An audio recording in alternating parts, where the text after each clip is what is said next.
Magandang araw! Welcome to my mini vlog. For today's vlog, wala muna tayong cooking show. Papakita ko lang sa inyo yung mga attractions dito sa Buda Vista Garden Resort.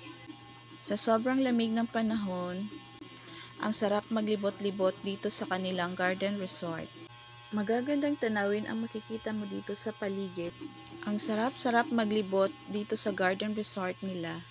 Sa harapan ng kanilang mga rooms, dito mo makikita ang kanilang mga tanawin na parang mini falls na sobrang ganda. Ang sarap maglibot kapag ganito ang mga makikita mong tanawin.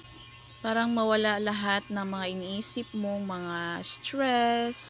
At dito sa tanim na to, na-amaze talaga ako. Akala ko may butterfly na nakadapo. Hindi naman pala siya butterfly. Sadyang ganyan talaga ang klaseng bulaklak na iyan. See? Ayan, ang dami.